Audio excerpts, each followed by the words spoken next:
Chapter 3. I'm just gonna probably finish this tonight then. Might as well.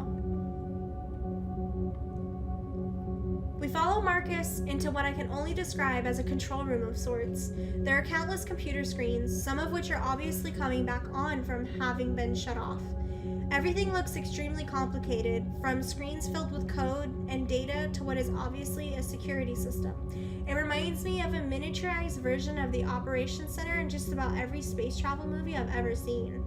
Marcus is running from one screen to another, apparently looking for some pertinent bit of information. Where's the first aid kit? I snap at him. Marcus stops in his tracks, as if he'd forgotten the whole reason for bringing us down here.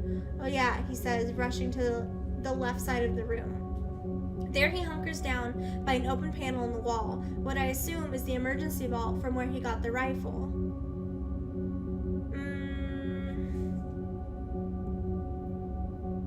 Well, I could look at the monitors. Let's look over his shoulder. Let's see what's in there. I peer over Marcus's shoulder into the vault he's opened. It's much larger than it looks from the outside. It's partially filled with file folders marked classified, a few rounds of ammo for the rifle, a peculiar plastic kit filled with syringes, and a locked black box. As Marcus digs around, one of the folders slips open. For the split second it's open, I see a scanned document and a colored photo. The photo shows a male corpse with its guts on the outside of its body, as if it has been turned inside out. There's also massive swelling on his head, almost like his skull is about to explode. Marcus slaps the folder closed, and then I turn my attention to one of the syringes. It's filled with a violet-colored fluid that, while rather pretty in color, looks deadly. Marcus finally pulls out the first aid kit and turns around. When I look back to motion Dennis over, he's paler than ever. Come on, I tell him, but he's not moving from the place on the floor where he sits against the wall. I slide the first aid kit over to him and go scrambling to his side. Between the struggle for the rifle upstairs and arriving in this room, he's faded fast. I struggle to lift his shirt up and then over his shoulders as the dried blood holds it in place. The mere act causes him to grimace. This might hurt a little, I tell Dennis. He only nods. He doesn't seem to care. Okay, I mean, like, usually you rip a band-aid off quickly, but this isn't a band-aid. Like, this is, like, in an open wound, and I feel like if I just rip it off, I'm just gonna make it start bleeding. So let's be gentle with poor Dennis here. You decided to pull off Dennis's shirt gently. I lift the shirt off gently and it makes a sucking sound. There's so much blood that the moisture tries to keep the shirt pulled to him. Dennis lets out a little moan but seems to relax in spite of his injuries. With the shirt fully removed, the extent of his injuries becomes more clear. His wound is more visible now, although it's partially hidden by the blood that has started to clot around it. My medical knowledge is slim, basically just a bunch of basics I learned in Boy Scouts. I look over to Marcus hopefully and ask, "Do you have any training?" "Zero," he says. "Sorry."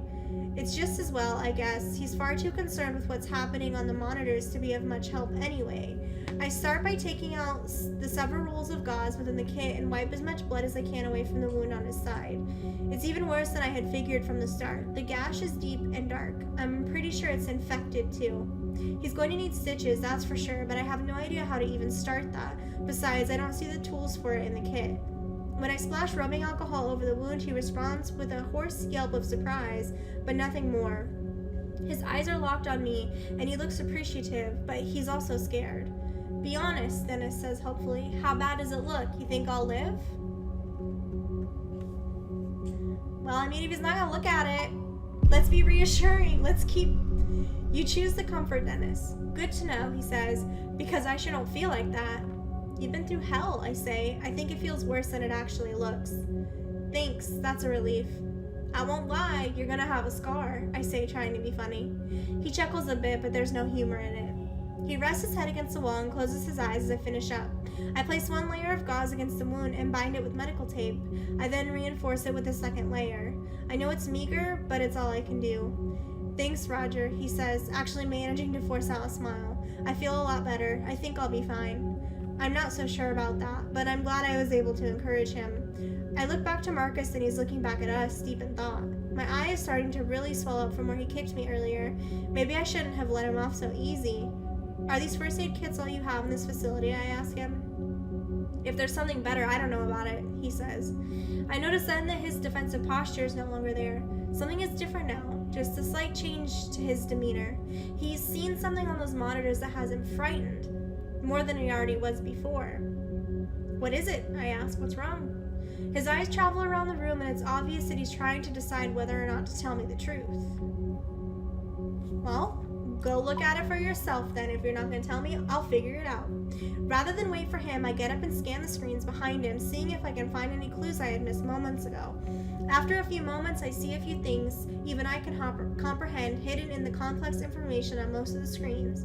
On one screen, I see what looks like a power meter that is slowly climbing upward. A single message is flashing beneath it. It reads, "Unexpected power failure, foreign entity."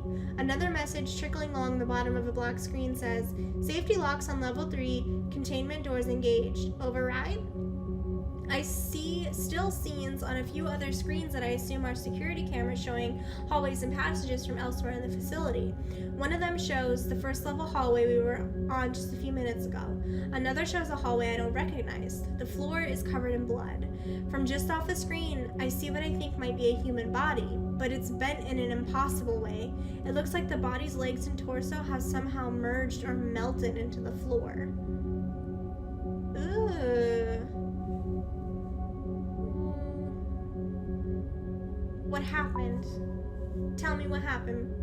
I have no idea. I didn't see it, he says. Whatever happened to that guy must have happened in the last minute or so. What the hell? I ask. There's something still happening? Are we still in danger? He turns away, clearly fearing he's already said too much. And as bad as that is, there's a scene on another monitor that makes my blood go cold and my fears spike to levels somewhere near terror. The scene is very familiar. It's the logging site. The equipment is unmistakably mine. I can even see my truck. Something like fury starts to rise up in my guts, momentarily pushing aside the fear. For a moment, I consider just tearing into him. A few punches and a shove against the wall, nothing more. I want answers, and I want them now, but I'm not sure which would provide more answers, asking calmly or kicking his ass. I mean, I've been calm. I don't want to fly off the hand. I'm gonna stay calm. Question him calmly. Could you please explain to me why you've been spying on my crew? My anger is prodding at me, and I have to hold it back again. It's near the surface, demanding a release. It was part of my job, mine and a few others. Your crew has been watched ever since you set up your equipment. Why? Because you're working with heavy equipment, some of which digs into the ground less than a mile from a secret government facility. I had no idea of that. I say, how could I have known? Marcus gives me that same crooked, trembling smile that is beginning to creep me out. Because those things would draw attention to this place, he says. You have no idea how secretive this facility is. Besides, I know that the higher-ups looked into it. Your site isn't on government land. It's shy by about 300 yards. Every piece of your equipment is on private property. The timber tract you purchased from Mr. Gladstone 2 months ago, so even if we wanted to intervene and keep your crew away, we couldn't have without stirring up a fuss. The fact that someone with such a low-level clearance knows this much about my logging crew is unnerving. If you've been watching us, why didn't you recognize us when we met in the hallway, I ask. He shakes his head and exhales, like it's obvious. The cameras have a bird's eye view. I can't see faces. We just track bodies and names. Okay, I'm getting pissed. Tell me. Look, Marcus says, all of you were on the site as usual before the incident. It had been a few hours since I checked, though. I can tell he's starting to get rattled by this interrogation. He continues with his eyes fixed on the keyboard. They might have come near the facility, or maybe not. I don't know. I'd tell you if I did know, okay? Well, are they inside the facility? I shout. You have cameras everywhere, right? Look for them. Marcus puts his hands up defensively. I've been looking all over and I haven't seen your crew. But, he adds, the lower levels don't have any cameras. Classified. I'm not sure how they would have gotten there, but it's a possibility. I'm still shocked that we were being watched. Do they know everything about us? I'm telling you, Marcus said, the depth of influence in this facility goes deep. There are 36 employees down here. Outside of those employees, only 5 other people know this place exists. Alright, tell me now, what the hell goes on here? He doesn't even pause to consider if he should go any further. He actually laughs when he gives me the answer. I honestly don't know everything, probably very little. But what I do know is that it is more than black ops. What does that mean? I ask. There are scientists here who've been disowned by their own governments because of the nature of their work. Do you get it now? I don't, not at all, but I don't want him to know that. You said there are 36 employees, I say. Where are they now? He shakes his head. As far as I know, everyone else is gone. Gone where? He points to the screen that still informs us of the unexpected power failure and cringes. If this power failure was not corrected in time, there's no telling. But they're here in the facility somewhere, right? I ask, hoping someone will be able to help Dennis better than I can. I just don't know, Marcus says. They could be anywhere. Look, I say, furious with the way he's talking in riddles. I don't... God, Dennis says. I look over to him, and he looks as pale as a ghost. He stood up, and his eyes are locked on the monitor closest to him. What? I ask. He simply points to the monitor and then looks away. I look to the monitor and see the logging site, but more specifically, I see the overturned dozer and the legs sticking out from under it wearing dark work boots, right where I left him. Tony. The fact of his death seems abstract almost, like it happened in some other world or a very long time ago. I know that you already told me he was gone, Dennis whispers, but it's different actually seeing him. My God. Suddenly something blazes by the open door outside. The shape is fast and in shadow, but I'm pretty sure it's a person. Someone else is here, Marcus says, wheeling around. He sounds very happy to discover this, so I try to follow his lead. If something bad happened to this facility, then surely the sight of another survivor is a good thing, right? We should check it out, he says. I realize this isn't the best moment to leave Dennis after revisiting Tony's death all over again. Someone just ran by the door, I tell him. Hopefully it's someone who can help us. Uh-oh.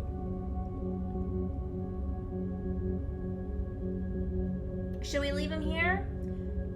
I mean, should we just leave him here? Or should we ask him if he wants to go?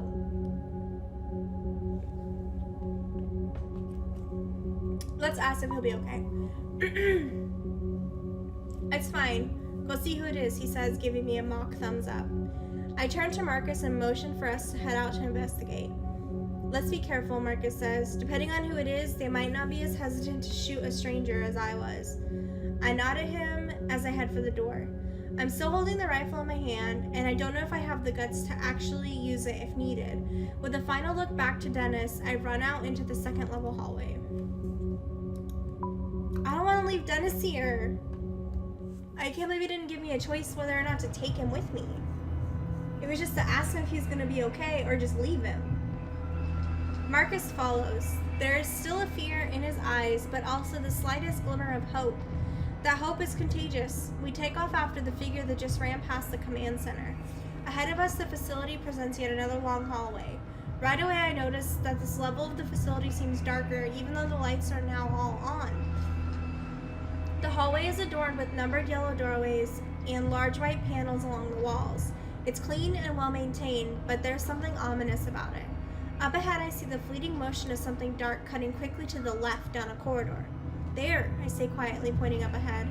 Marcus gives a nod and we continue chasing after the person we saw blaze by the command center just moments ago. And then it occurs to me that this person could be like Marcus was at first, armed and scared. Shit, I mean, I was shouting at them before. Just yell. Hey, stop. Who's there? I get no response, and I'm unsure if I should be relieved or upset about this. The last person we met nearly killed me with a rifle. Why would this person be any different?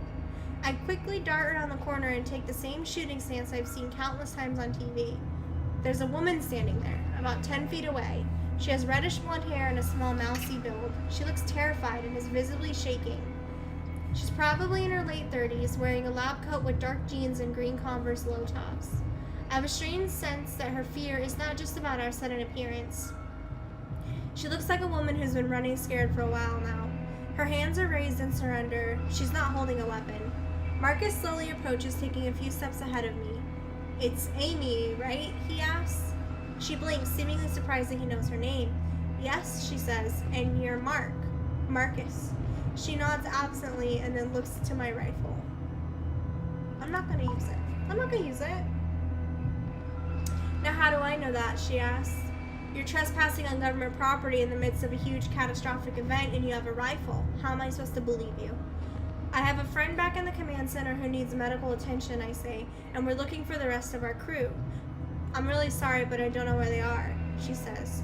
Do you know what has happened, Marcus asks, from the power outage?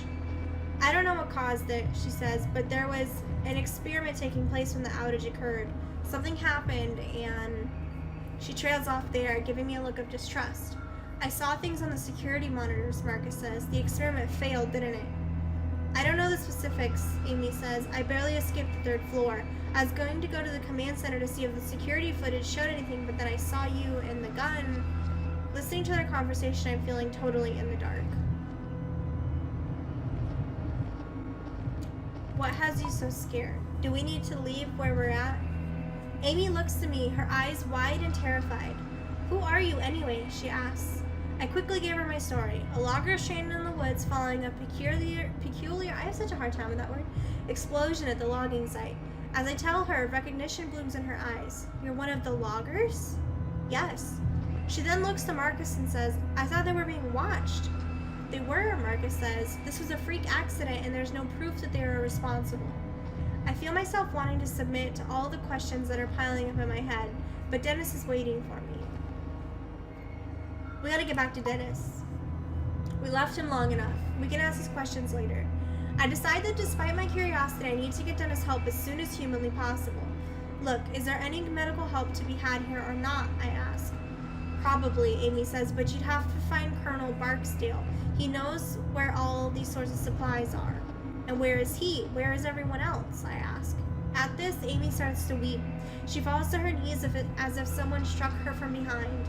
Gone, she says. Some were killed and some were just, I don't know, they disappeared right in front of me. Disappeared?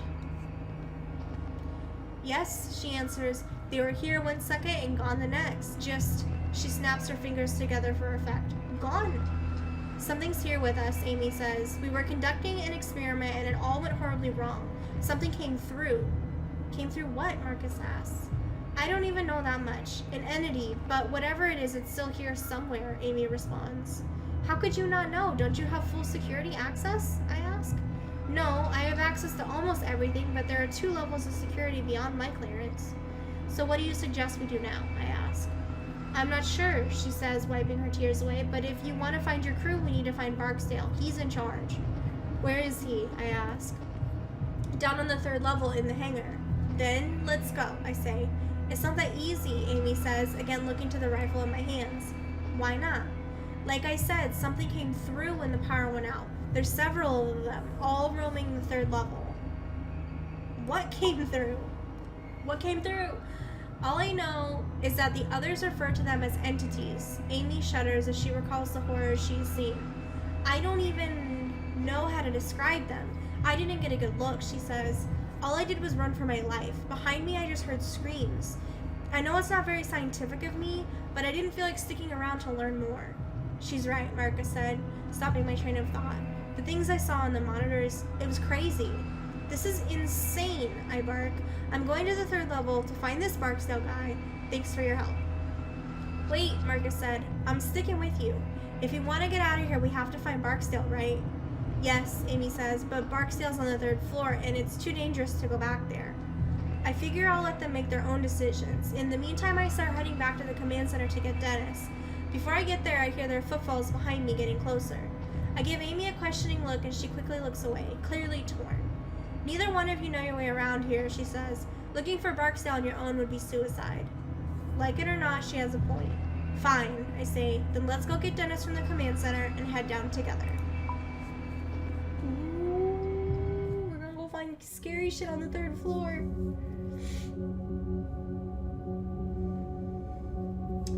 We enter the command center and I'm happy to see that Dennis has regained some of his color. Ooh, that's good. We're gonna get you some help, I tell him. And then we're going to find our crew and get the hell out of here. More help would be great, he says. With the way you took an hour to get my shirt off earlier, I'm not letting you touch me again.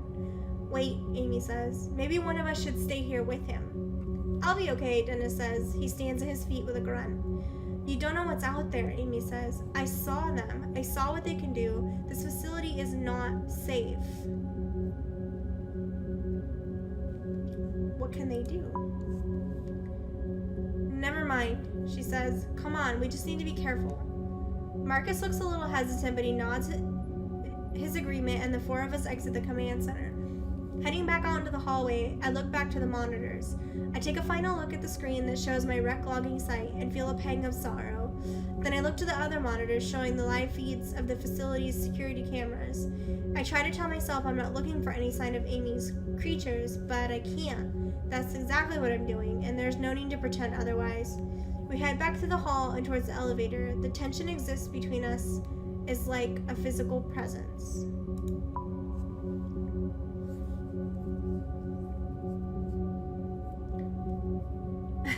We have to take Dennis. We can't leave him by himself. We step inside the elevator and those pristine doors close. Inside the elevator, Amy seems to become much more guarded and distant from us. I want to assure her that I mean her no harm, but I'm also not going to put the rifle down. So you have a pretty high clearance in this place, right? I ask her. That's right. So what kind of experiment are we talking about? What went wrong? When she starts to answer my question, I can tell that it's something of a relief for her to get some of it off her chest. There's been a lot of work on a project taking place here over the last 3 years or so. The purpose is to find out if there's any real viable science behind point-to-point instantiation? Like teleporting, I ask? Oh my god, Marcus says. I had no idea. I knew there was some weird stuff here, but nothing this insane. It's really not all that insane, Amy says. We found our first major breakthrough about 9 months ago. We were able to transport a live rat from its cage on level 3 to a small lab in New Mexico. The trip took the rat 5 seconds. Are you kidding me? Dennis says. I can tell that he wants to sound as if he's mocking the idea, but he fails. He's scared. Not at all, Amy says. The problem was that when the rat arrived, its retinas were detached and its intestines were on the outside of its body. Did you perfect it? Well, about 6 months ago, we successfully made the same experiment. The rat arrived in great health, and this time in just 3 seconds. Still, one of the things that we needed to tweak in order to make the process completely safe was how to figure out how to keep the subject on a straight course. When the matter is being transported, not only are its atoms being unknit and then put back together upon arrival, yes, deconstructed and translated through space. It's the only way we know how to do it right now. But the issue, as I said, comes in keeping the deconstructed subject on a straight course to its destination. When the process occurs, we're deforming space-time. We're creating a shortcut through space, and that has risks. Why exactly? Dennis asks. Because there are many more dimensions in space than the 3 we exist on, she explains. There's some evidence that there are as many as 10. So when you send the rat to New Mexico, it's traveling through another dimension to get there, I ask. Basically, and because of that, we were trying to get a better understanding of what these other dimensions are capable of. Things that a great deal of the population would be scared of if they knew what we were doing, hence all the privacy. And then today, the power went out as we were right in the middle of an experiment. Something happened. What? I don't know. She's speaking with the authority of someone who knows what she's talking about. Is that why the creatures are here? That's my assumption, she says. I wasn't present for the experiment. I'm not cleared for such things, but I do get the reports. What reports? Marcus asks. I'm given access to the results of the tests. In other words, Marcus replies, clearly upset, you guys have been peeking into other dimensions and taking notes on what you see. I can't believe I've wasted my life for this, he murmurs to himself. He looks like he's starting to freak out. Amy is quiet. Her expression indicates that she's waiting to see how I react to all of this. That's incredible. That's my reaction. So this is like interdimensional stuff, I ask. In a way, Amy answers. Marcus, on the other hand, is incredulous. I don't want anything to do with this, he says. All this time I've been working for... He laughs cruelly, and the sound of it makes my blood go cold for a moment. Just a single level beneath my feet, you assholes have been tearing apart space and time, Marcus continues. When the elevator doors open, I can't get out fast enough. The tension is growing way too thick for my liking. Outside of the elevator, we step out into what seems to be a massive industrial area. The carnage waiting for us is unlike anything I'd seen in the upper levels. Teleportation. That shit's crazy. Excuse me? The area looks industrial, like everything was built for utility only, but more noticeable than that is all of the blood. My god, I have never seen so much blood. Those creatures must have had a field day. Holy shit, Marcus says, looking like a man that just awoke from a very bad dream. There were more personnel in this area when the experiment went haywire, Amy says, as if the explanation makes it all better. The research you all do down here had better be worth it, I say. We have to get moving or we're gonna lose our nerve. Amy, let's focus. Barksdale is in the hangar, I ask. If he's still alive, yes, that's where he'll be. Then let's hurry, I say. As far as I can tell, Dennis is doing much better, but I'm beginning to grow tired of trying to keep my fear at bay. Between the blood on the floor, the silence of level 3, and Amy's talk of the lab rats, I am getting freaked out. Did the monsters know how to use elevators? I don't know. If they did, I would assume they would have been on level 2, don't you think, though?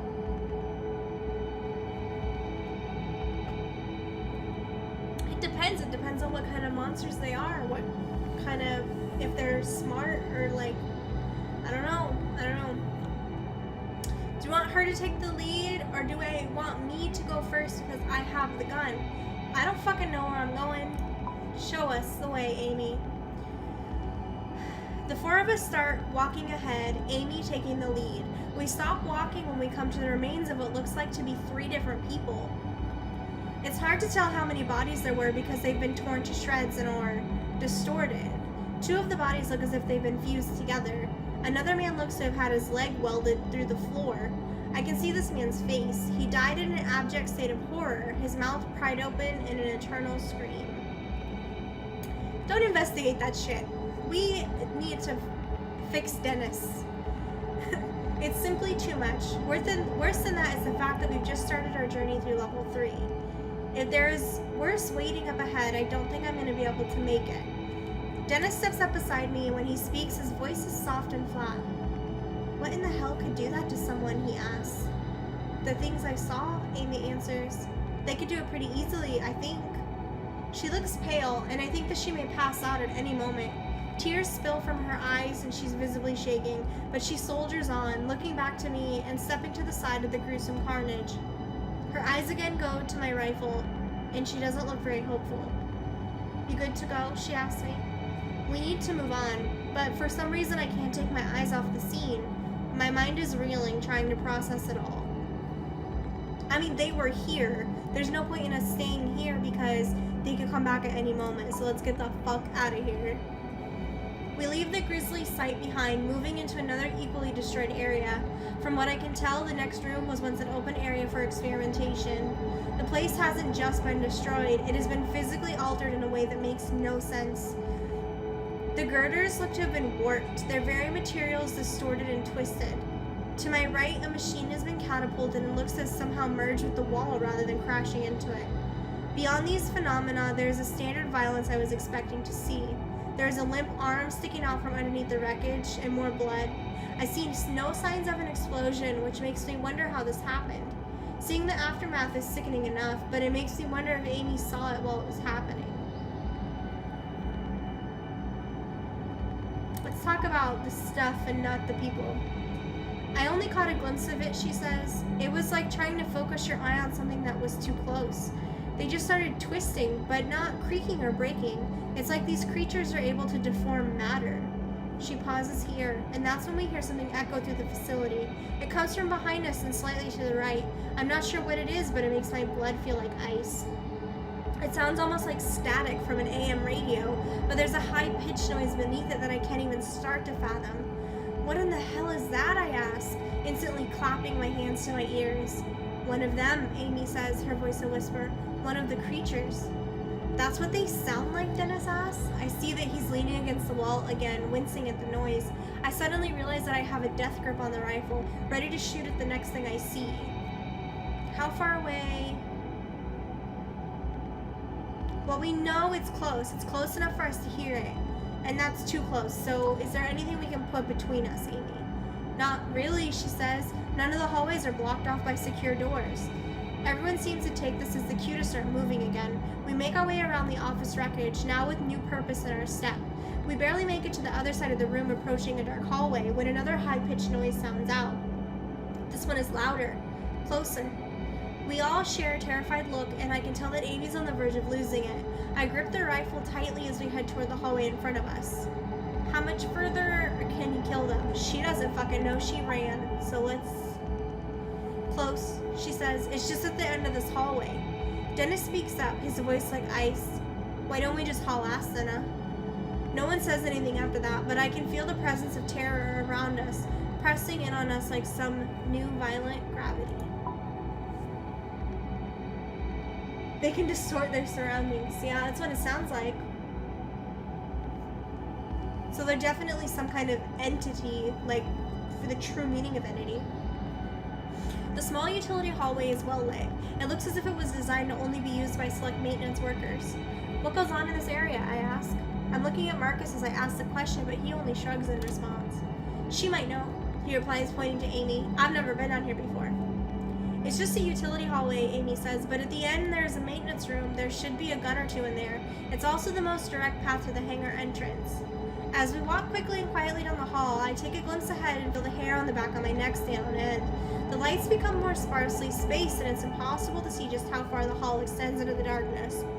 This hallway has the occasional trace of bloodshed, but nothing like the main area we've come from.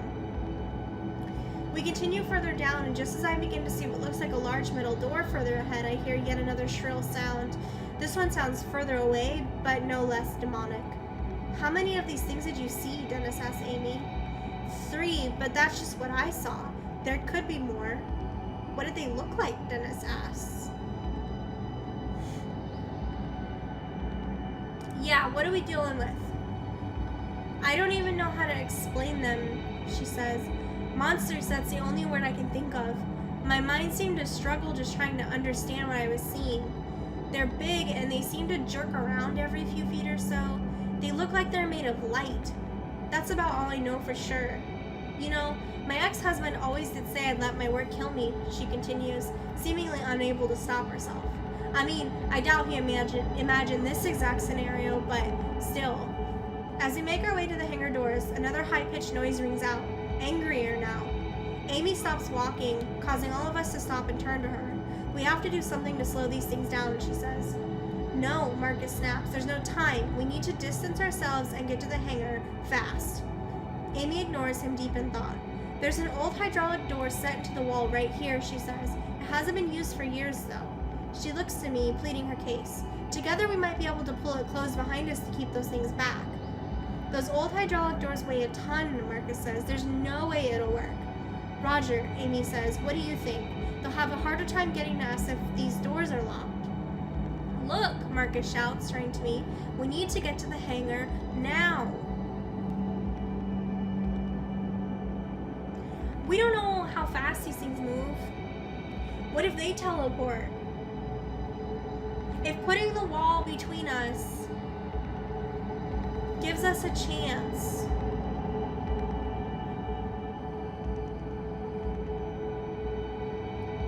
Let's close the door. You decided to try to close the door. Damn it, Marcus says. We don't have time for this. Amy ignores him and starts feeling along the hallway wall for a groove. Dennis and I start looking as well. A minute passes, and then I see a small metal frame that runs from the floor to the ceiling. Is that it? I ask. Yes, Amy says. I look to the floor and see an old metal track that runs along the frame. Let's move it, I say. Amy, Dennis, and I start pulling as hard as we can, but it barely budges an inch. Behind us, that static noise rings out again. My heart seems to stutter, and Marcus lets out a little whine.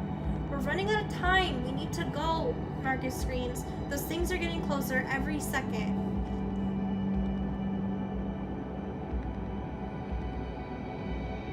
I don't know. I mean, if it's a chance of slowing them down, I feel like it's worth it. Do we ask Marcus to help, or do we just let it go?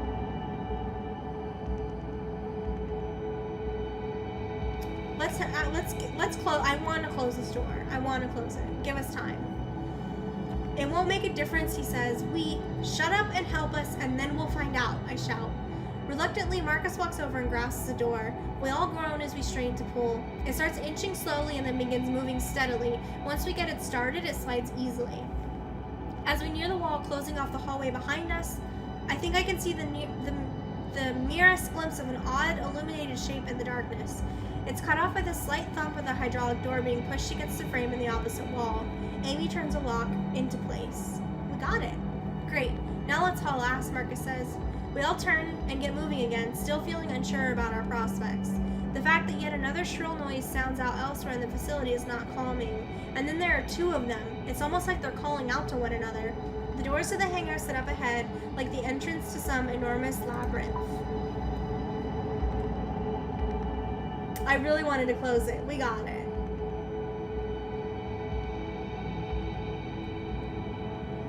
When we reach the hangar doors, I get a true sense of how impenetrable they are. A computer terminal is mounted on the wall nearby and has a blinking red light. Any idea what this means, I ask? It's an automatic lock, a failsafe from the lockdown, says Amy. I've never been down here before, Marcus says. If I had known this door was here, I would have opened it earlier. How? Amy asks. The fear in her voice is more present than ever. From the command center, he says. You need to override from there first, then use this terminal to open the hangar doors. The command center on the second floor, I ask. Yeah. Amy shakes her head and lets out a nervous laugh. Are you kidding? She asks. We just pulled that hydraulic door and blocked off the hallway, remember? Shit.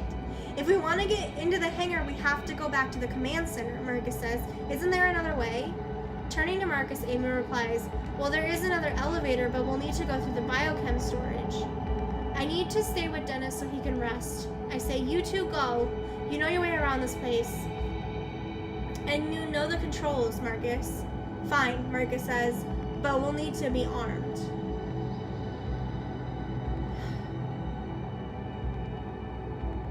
I don't know. I mean, Marcus had the gun. But I don't feel like either one of them is a better choice. But I've been disagreeing with Marcus. And he's been disagreeing with Amy.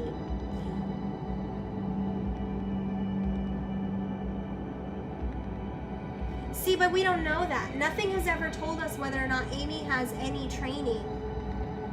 And Marcus seems more like he's missing a few more marbles than her. Like, sure, she's scared, but I would be more worried about him.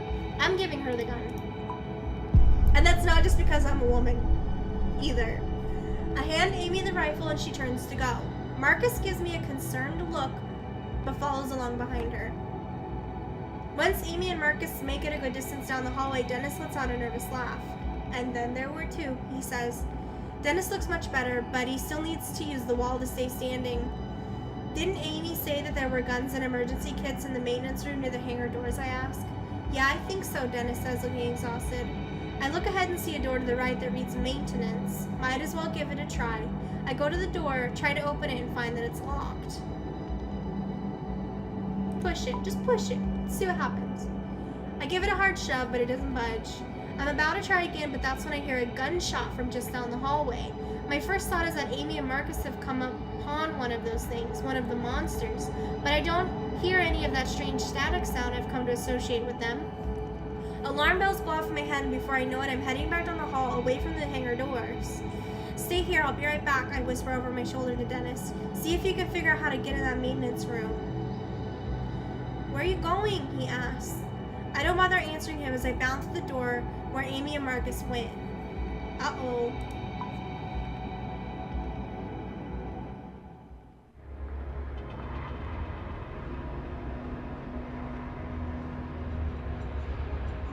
As I enter the biochem room and start walking between the massive silos, I wonder what classified chemicals could be inside of them.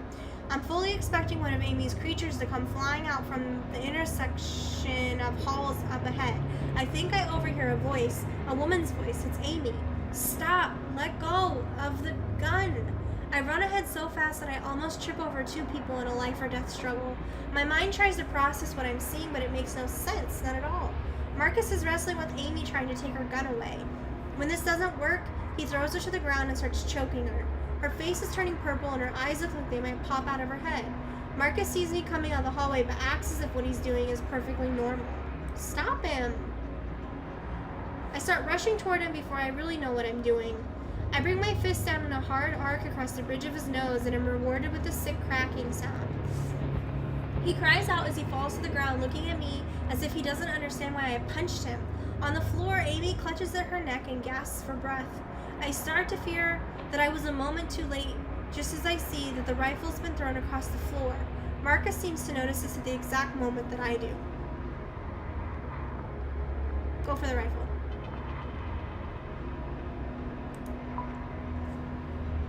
We both go for the rifle at once. He takes a single stumbling step toward it, wobbling a bit from my punch. I dive for it, and when I hit the floor, it feels like I'm a baseball player trying to steal third. Our hands both fall on it, but when I yank it away, he manages to kick me, knocking the rifle to the floor again. The kick catches me squarely in my ribs, knocking the breath out of me. What the hell are you doing? He yells at me. By killing her, I'm saving us. All of this was her fault. I sense that he truly believes this, but if that's the case, then why not just attack her when we were all together? The answer is simple. We might have stopped him. He wanted to kill her in private. And then what? Would he have done the same to Dennis and me? It seems fitting, really. When we first came upon Marcus, he'd held a gun on us. I'd been so relieved to see another human being that I underestimated just how unhinged he was. Marcus and I both dive for the rifle, still laying on the floor, and start wrestling for possession, but I'm not confident I'll come away with it. As we struggle, he starts inching the muzzle of the gun towards my face, a position I do not want to be in. I start pushing back hard. But if this thing accidentally fires, I'm not sure where I'd prefer the bullet to go, especially in this room full of chemical tanks. Force it towards Marcus. He's lost and I don't give a fuck. I grunt as I push the muzzle to point towards his face. Realizing he's literally looking down the barrel of a gun, Marcus ducks his head out of the way. This makes him lose leverage, allowing me to yank the gun from his grip. I get to my feet as quickly as I can, swinging the rifle back around on him. For a moment I think I've knocked him out, but his eyes flutter and he looks at me as if I've betrayed him. Her people, he says. It was them that did this. She deserves to die. She did this. I look to Amy and wish I could help her. I'm relieved to see that she's managing to draw in a few breaths. Her legs move as she tries to push herself into a sitting position. You wouldn't know, Marcus says. You didn't work here under their secrecy. You don't know what it was like to. He surprises me by lunging toward me, leaping from the floor like a human projectile. I don't have time to aim carefully. I have to react fast. Shh. I want to shoot him. But I don't want to hit a tank. I don't want to hit one of the tanks. It's not safe to shoot in here. His aim is poor and his strength is failing, so I dodge him easily. I don't want to have a gunshot go off and alert those creatures to where we are. Make a hard jab of the butt of the rifle, striking him in his chest. Something crunches and he lets out a whoosh of air. He crumples for a moment and then goes to his knees. He roars in pain on the floor. Only after a few moments, I realize that they were not purely screams of pain. The bastard is calling for them, calling for those creatures to come for us. This place is evil, along with everyone involved, he wails from the floor. If you're taking her side, then you deserve to die too. If you want to stop me, you'd better do it now, you coward. And the rage in his eyes at Amy, as well as towards me for stopping him, makes me think that he'll deliver on his threat. I raise the rifle again, every urge in my body wanting to make sure he doesn't come back to bite us. But I am not a violent man. I could easily not kill him and just leave him behind.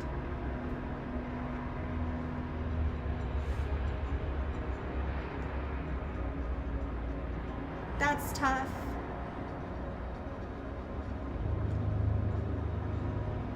Okay, if he's already calling them and they're coming, and I let him live, he might screw us over later. If they heard him screaming, and they're coming to where we are now, it doesn't matter if a gunshot goes off, because they're already coming. I'm not risking it now. We already know he's crazy. He's already tried to kill Amy. I'm just gonna get rid of him. I aim for his head and start to squeeze the trigger, but I can't complete the motion while I'm looking at him. I close my eyes tight and squeeze the trigger. The muzzle bursts and I hear Marcus crumple onto the floor. It's not for another 10 seconds or so that I realize I've been standing still, frozen with my eyes closed and my teeth clenched. I try to avoid looking at Marcus's body and instead lean down to Amy. You okay? I ask. She nods slowly. Have to go, she says, her voice raspy. They'll be here any minute. Too much noise. I have to hold her arm so she can get to her feet. We start forward and I think of Dennis. We should go back to the hangar doors, I say. I can't just leave Dennis there. There's no time, Amy says. You need to come with me up to the command center, now. We'll be back for him soon. I stare at Marcus's dead body for a moment, trying to comprehend the fact that my own hands caused him to die. It's a turning point in my life that I'll never recover from. But there's no time to weigh it now. As I look at him, another high-pitched static sound rings out from elsewhere. It's louder, more ferocious. Amy takes off, presumably towards the other elevator she'd mentioned moments ago. As we move out, I look back once more at Marcus's body, motionless. We start running, and after the first few strides, another noise sounds out. It sounds mechanical, but at the same time, it also reminds me of recordings I've heard of whale songs. A sound of metallic creaking and crashing echoes to the door I came in through. They've reached the hydraulic door we pulled, Amy says, confirming what I'm thinking. The sound grows louder as it's clear they're struggling with it, which is good. We have a bit more time. I speed up my step to follow Amy as she leads the way to the other elevator. She's panting furiously but pushes on. I can hear something rattling in her breath, likely the result of Marcus's attack. This makes me imagine how his cold and caring eyes must have looked, staring down at her as he tried to deliver her to death. How she's still forging on is beyond me. I'm sorry about Marcus, I say. It's not your fault, she interrupts. At least you handed me the gun. I just hope we can find a way to survive this mess. We'll be fine, don't worry. We'll be reassuring. But thank goodness I closed the door. Thank goodness I gave Amy the gun. I'm not so sure, she says, her eyes fixed straight ahead. I'm not sure I can blame her. I had just wanted to say something encouraging, I guess. We finally come to the elevator at the end of the row of silos. The elevator doors slide open slowly. At that moment, we hear something behind us, a strangled sort of whistling sound. We step inside and turn around to face the biochem room. Thankful we've been given a few moments to spare. The elevator doors remain open for 3 seconds before they start to slide closed again. In those 3 seconds, I see a large shape floating towards us. A phosphorescent-like white glow outlines an impossible shape. Behind it, I see another shape that's also entered the biochem room, and another. The third one breaks away from the other two, taking a quick right. It moves with eerie speed. They're heading in the direction of Marcus's body. Honestly, the thought of them feasting on this corpse doesn't bother me in the slightest. Amy is pressing the button to close the elevator doors over and over, but they stay open for what seems like an eternity. I curse whoever designed these damn doors. Fucking hide! We don't even know if we can kill these things with a gun. Amy and I slide ourselves up against the sides of the elevator, trying to avoid being seen, but I can't help peeking around the corner. I hold the rifle steady, ready to fire, and that's when I see them in a clear light for the first time. I can see their features, their shape and their colors, but my mind can't quite process it all. Nothing about them makes any sense. My eyes try to see a squid, but that's not what these things are. They're gray and white and seem to be nothing more than squirming light. Their appendages are neither legs nor tentacles, but somewhere in between, and they don't walk on these appendages, but just use them to glide. They move like ghosts and seem to jerk every few feet or so, but I'm pretty sure that the jerking effect is not a result of their moving, but my mind's inability to understand how they're moving exactly. It's also more than their appearance that makes a mockery of reality. The light around them seems to bend inward, as if the space within the room has to reshape itself for their existence. That particular effect on the air makes their movement seem like something moving underwater, only faster. And they screech in unison as they rush towards the elevator. They'll be inside here in another few seconds. I check the rifle and see that my ammo is diminishing. I have to start saving my shots. I'm going to have to be choosy. Do I save my ammo or do I shoot at them? Okay, the door, I know. I want to know if I can shoot them. And if the elevator doors are closing, this may be my only chance to shoot at them and not be in like super immediate danger. Like, you know, I'm not going to be shooting wildly for my life. I just want to shoot and know what happened. I'm going to shoot at them. I want to know what happens when I shoot at them. I mean, what else am I going to be shooting at? Now about a foot remains between the sliding doors. I find my muscles reacting instinctively again. I pull the trigger. The shot fills the elevator and there is thunder in my ears. I hit the thing in its center and the reaction is not what I expect. The monster pauses and spasms for about 2 seconds. Its body of light flickers for a moment, similar to a light bulb on the brink of burning out. My finger keeps pulling the trigger. The throb of the rifle in my hands is comforting, and each screech from the creature is like music. But then I realize that this only seems to be slowing it down. Its tentacles seem to tighten and then loosen like a weird muscle reflex. But then it's on the move again, unharmed by the shots. Finally, the elevator door closes, and the creatures wash against the other side of the door, making an electrical noise and crying out in anger. The tips of their spider-like appendages poke through the wall and the elevator door, but for some reason they can't get all the way through. Amy screams at this and curls into a ball in the far corner of the elevator, crying. I say nothing to her. I just cling to the rifle, hoping those creatures don't find Dennis as he waits by the hangar doors where I left him. For his sake and ours, we need to get them open now. Yeah, now I know. Like, I feel like I probably used more ammo than I wanted to, but now I know that I can't kill them, or it doesn't kill them, it just slows them down. Like, it doesn't even particularly, like, injure them per se. So that's good to know. You know, that's good to know. Let's see where I stacked up against everybody else. I'm still a little, I don't know how I feel about killing Marcus, but the blunt truth, you and 59% of players told Dennis he'd probably be fine. Slow them down. You and 35% of players sided with Amy on pulling the hydraulic door. Wow, that's very much the minority decided to close the door. Who to trust? You and 69% of players gave the gun to Amy. So most of us. Sort of. Murder or mercy? You and 42% of players killed Marcus. Wow, that's close to even, but still a minority. Now or later? You and 32% of players used your ammo and took extra shots at the creatures. Not very many people were curious like I was. Asking kindly for them to go away. Well, you know, I haven't been close enough to any of them to actually ask. To, like, actually talk to them. I'd be too afraid.